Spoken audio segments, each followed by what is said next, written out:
Hello everybody, and welcome to my Let's Play of Westerado Double Barreled. So here's a little game that really took me by surprise. This is a sandbox game, and I feel comfortable saying in the same vein as the Elder Scrolls series, as Grand Theft Auto, as Assassin's Creed, any of the big AAA sandbox games. Now, obviously, this was made with just an absolute fraction of the budget and staff. The thing's 2D. It's got sort of, not exactly pixely, but pixel-esque graphics. So how on earth is this similar? Well, it's what I sort of hope to show you through the Let's Play, but just as a broad strokes, this is a game about exploration. There's an inciting incident that happens pretty soon on, and you'll see that, and it drives us out into the world, into this world of Westerado, just as we're driven out in any of the big sandbox games. We meet people, we influence them through our words or through our actions, and we mold the world. It's really a complicated machine with a bunch of levers to pull and buttons to press, basically. And through deciding exactly the way that you want to be and the way that you want to act, you really change things in this little area. So it's there's a main quest which is relatively short, which allows for a lot of repetition, and in this first playthrough I'm going to basically blaze through that as quickly as I can to show off the structure of the game, and from there we will start pushing buttons and pulling levers, like I said. So saddle up, put your spurs on, or whatever cow people do, and join me for Let's Play Westerado. Now, you may want to close your eyes for this part. This is all 4 characters. Only the hero starts off unlocked. The rest of these you have to unlock by playing the game. But that's fine. This isn't really a major spoiler.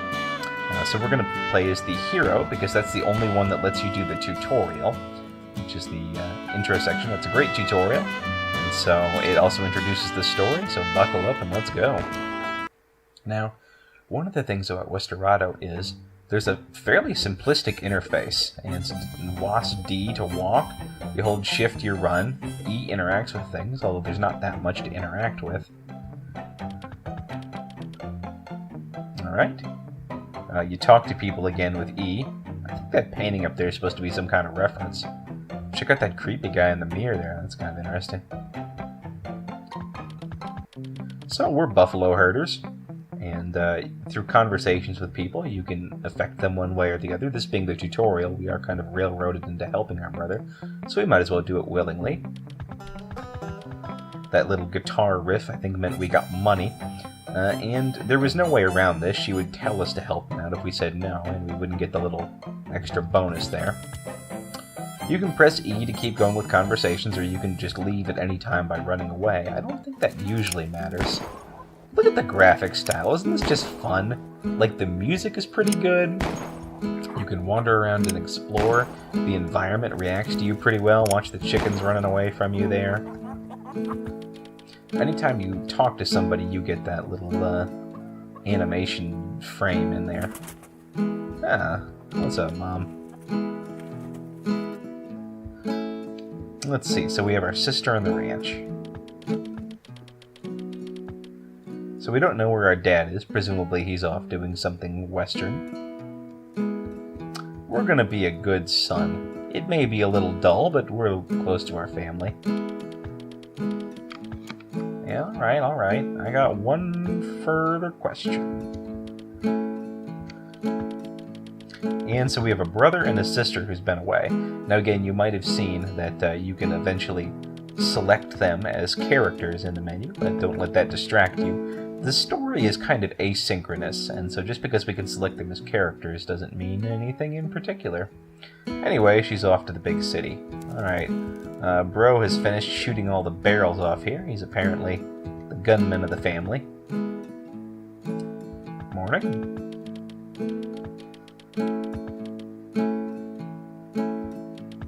Kind of a sleepy little intro. I like that little western guitar. Yep, I'm ready to go. Let's do it. You can see he shot the lock over there, doing exactly the same thing. So shooting is obviously going to be a mechanic in this western-themed game, although we have no gun as of yet. Like I said, it's a pretty simplistic interface. It's just WASD, D, and E so far, and Shift if we want to run. Alrighty. If he wants us to herd the buffalo, we'll herd him. Fortunately, there's invisible walls keeping them from running out all the way. Oh, some of the buffalo got away, but I guess they got in enough for me to count that. So now we run after it. Herding isn't a huge mechanic in this game, but let's just take a second and appreciate the nice intro there. And it's always nice to know that that is an option. I mean, I guess as buffalo herders, that is one of the first things that we learned. But that's just some good Western-style music.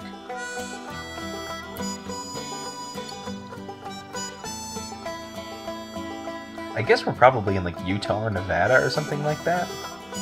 Not sure exactly. The use of color palettes is really warm, you know, contrasting the blues with the oranges for day and for night is... Uh-oh. I think we have our inciting incident. Also, I guess we didn't care about that buffalo in the end after all. Well, let's see, what do we have? Oh, bro, mom's dead. I always think this is a person, but no, this is just laundry.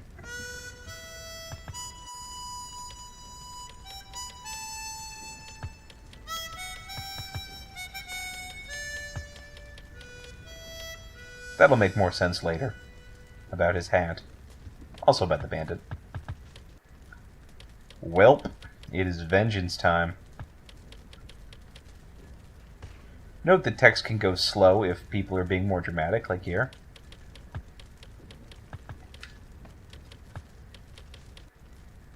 And here we go. This screen, and that particular little musical cue, means that we have a clue as to his appearance. Alright, gotta go find Uncle. Ooh, gotta take it. Relieve him of his pain. Oh gosh. I don't know if I want to do this. Yeah, don't give up. Oh. This is a pretty harsh little intro we've got here. So we took it with J. We cocked the gun with K. I will, brother. Don't worry. And down he goes. Yeah, that's a heck of a way to introduce. So there's our dead mom and our dead brother and our burnt ranch. That's an inciting incident if ever there was one. But this is as fine a time as any to talk about the shooting mechanics here. Shooting and shooting quickly and maneuvering yourself quickly is going to be very important in this game. We are a gunfighter. And so, when you're out walking around, you press J, you pull your gun, press J again, you holster it. But you can't fire the gun right away. You've got to pull it out and cock it. And you do that through JK.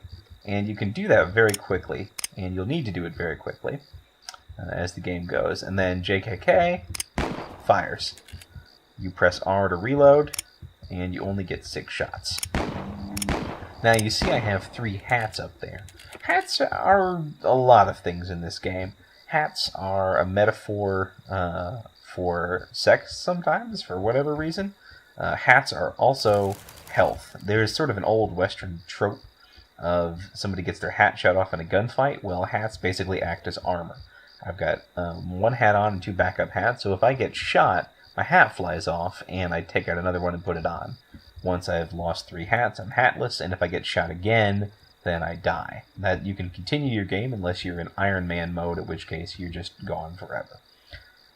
Bro, when you play him, never wears a hat, so he's always super vulnerable. And so that's basically all the mechanics right here. There's like 2 extra things for you guys to learn.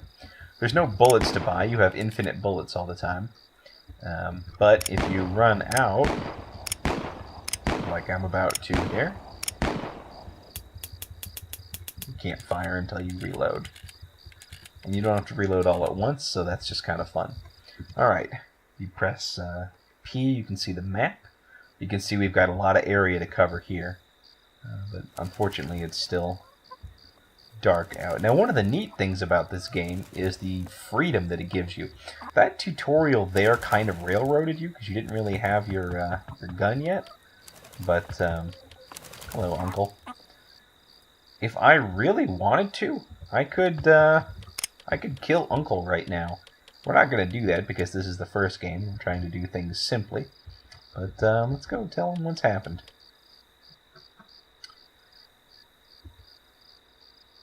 Yep.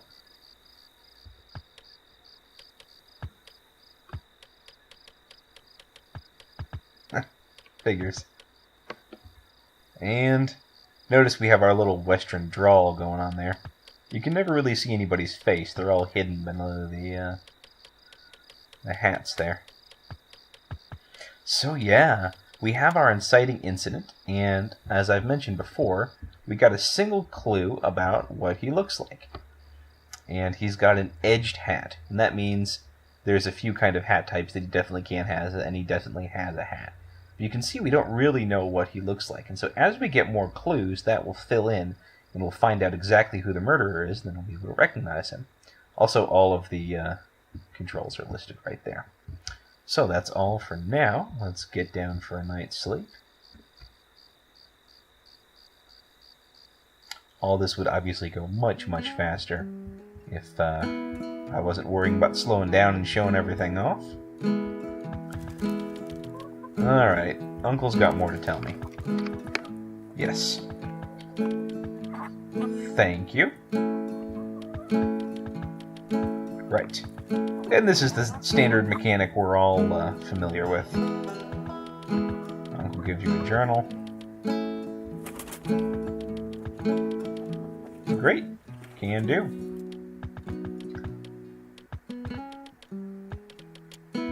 Got it. So let's just preview shooting here.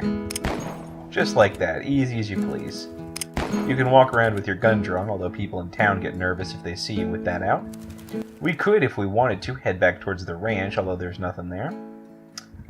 Head up north towards Clintonville, and check out the horse. Anywhere that there is a horse, anywhere that there is a horse station, you're able to ride to. We'll talk about extras later. But I'm going to walk it. I don't feel the need to ride into Clintonville quite yet, because I'll just show off a bit of exploration. Now that we're in a new place, we get a new map icon, obviously. There's buffalo around. And one of the real fun parts of this game for me is just walking around exploring everywhere. See, we can head east to the train station, north to Clintonville. Now, if this was me, and I was playing this for myself, the very last place I would go is up north into Clintonville. That's kind of eerie, statue. Can't shoot the statue. You can shoot wildlife. Sorry, chicken. It was your time to die. Nobody's around to get mad about that, but obviously people get mad if you shoot stuff that's theirs, or if you shoot them themselves. So like I said, normally I'd just go exploring and find the whole map before I did anything. But since this is a quick play, we're going to head right up into Clintonville. And here we are. Now you'll see that most people have just got a variety of attributes. They can be fat or thin, wear different colors of jackets, hats, have different bow ties and stuff like that. Also notice when you're talking to people, you were always able to draw your gun. This guy says we're a good... you're also able to accuse people of being the murderer, although we really don't have enough information right now to do that. Now this is fun. It's one of those rare guns, apparently, and he wants to have a closer look, so we'll go ahead and draw it. Anytime you draw it, people get that jagged line thing, because it's, you know, they're in an intense situation. Normally they're frightened, but this guy, you know, he wanted to see our gun, so we drew it for him.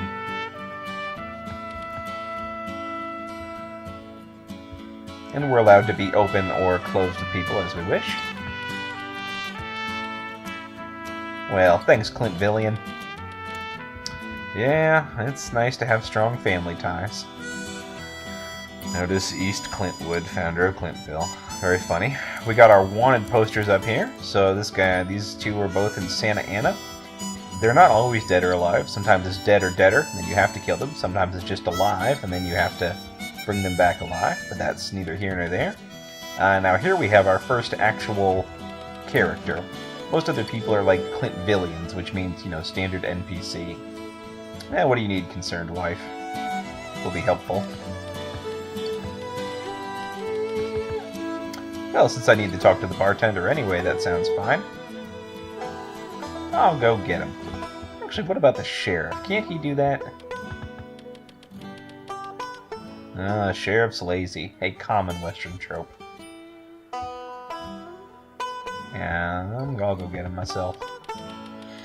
This playthrough is all about simple answers.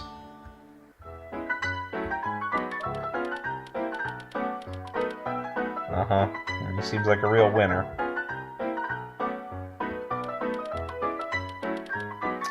You know what I'm doing with her, is you're coming with me.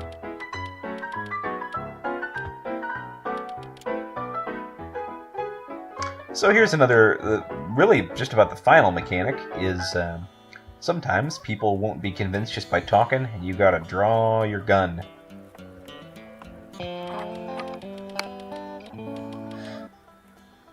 There we go, that's our first quest.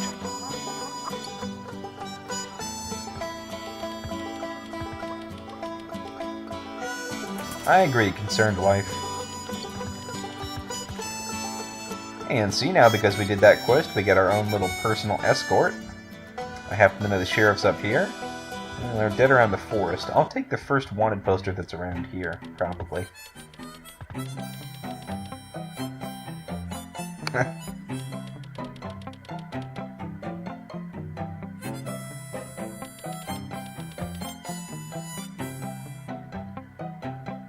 Alright, so there we go. Another quest to talk to the sheriff done there. I can either say somebody burned down my ranch, although I don't so much care about that. I care that they murdered my family. The sheriff is not too keen on this. Yes, I do, Sheriff. Well, I might not be ready yet, I'll believe that.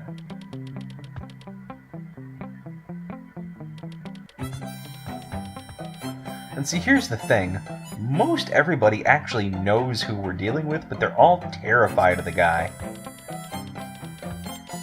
Which is kind of interesting to me. They really give the bandit who burned down your family's farm a big role. He's kind of a second player character almost, just for how everybody cares about him. Okay, so he's got a black jacket, and I need to go see Rancher Bob. You gotcha. Anybody around here? Oh, train station. $250, not bad. Somebody alive around the train station. But first, who are you? I do seem good with a gun, teary-eyed woman. You murderer! So, apparently, her husband has died. And there's bandits. And the preacher left. So that's bad. Oh, I guess her dad lives up there. Never mind. Well, that's something we can help with pretty easily. I'm a real gentleman. So let's head up and deal with this problem. And let's get our first little taste of combat up here. Here's the Gravedigger. We'll meet him later. There's tons and tons and tons of stuff I'm just kind of running by because I'm trying to get through this playthrough quickly. Okay, that's a coyote. And taking out your gun can alert bandits. So coyotes can attack you, so it's good to take them down first. You can see that guy has a bola. If he hits you with it, then you get stuck. One of those guys has a shotgun, which has a big spread but is short range, and most of the rest of these guys just have regular pistols. Now, there's a few things to note. They can shoot each other. That's nice. Ooh, there's a scorpion up there, too. I think one of them just did shoot each other. Yep, the shotgun one killed one of his buddies. If they shoot you again, your hat goes flying off before you die. And finally, if you manage to hit them exactly in the hat, like above a headshot just in the hat, then their hat flies off and you can pick it up, which is nice if you're down a hat. Alright, that's all that, so let's take care of business, huh? Ah, you see I shot his hat off right there. The other nice thing is he surrenders, and so that doesn't count as a kill. That's a kill. Sometimes they drop money if you kill them. There we go. And if you shoot the hat off of them, that counts as neutralizing them. It's nice sometimes to go through without killing many people. There's obviously a lot of graves in here. Oops. And there's my first lost hat, because I'm a big old dummy and didn't see the scorpion. You can shoot them and take care of them. I think this lady might give me a hat, though, so I can get that back real quick. That's not really why I did the quest, though. I did it. Graveyard is safe. I killed and drove off everybody. Actually, they're still there, but without hats, they won't mess with anybody. I'm a true hero. That's true.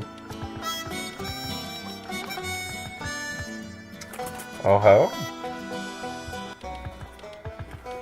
Tan belt with a small gold buckle. That's 2 clues in 1. That's pretty good. Alright. So now we can see. We've got a much clearer idea of who he is, although we're not, for sure yet. Obviously, we've got a ways to go. Notice up here, if you will, there's a little stash of free money bags. You can find those all over the place. Make yourself some real money. Now this lady, yep, will give you a free hat, which is nice. Let's see, a few other things to do around town, I believe. Well, first we'll go up and see that rancher that the sheriff told us about. They said that he could offer some jobs, which we are definitely in need of at this point. Just avoiding the coyotes. Most people you see outside of towns are bandits, so they'll get in fights with you. Notice that now that we've been here and there's a horse, we can ride from here back into Clintonville. And here's Rancher Bob. Looks like his place got burnt too. I'm not talking to this red dress lady. We'll do that in a future play. Having some troubles. Okay.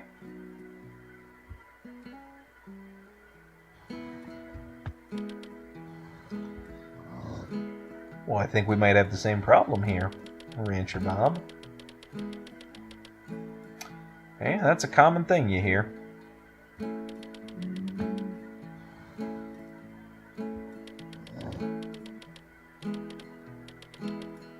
Sounds good.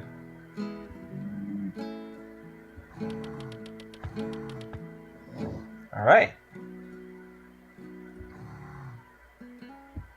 Yeah, what are we going to get out of this?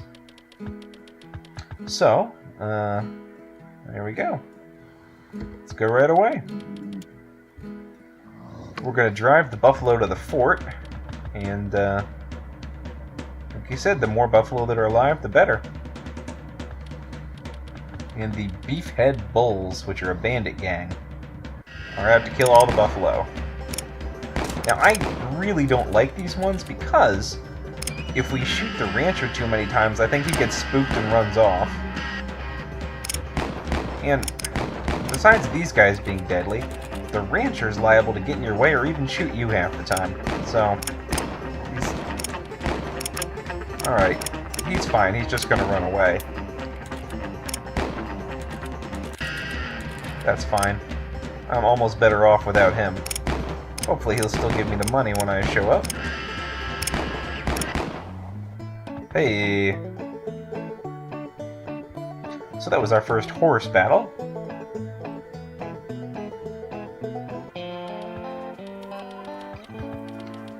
Man, I should have just shot him a couple times to begin with to get him off my back. 300 bucks, not bad.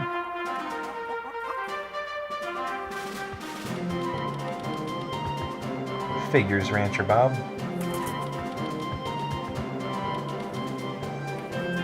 Okay.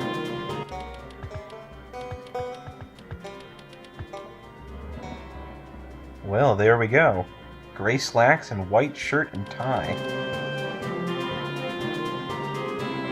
Sure, he was working for the oil tycoon, huh?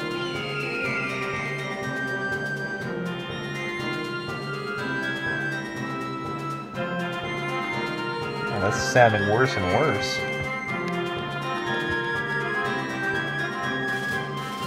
So whoever this is, he's got the whole area under his thumb.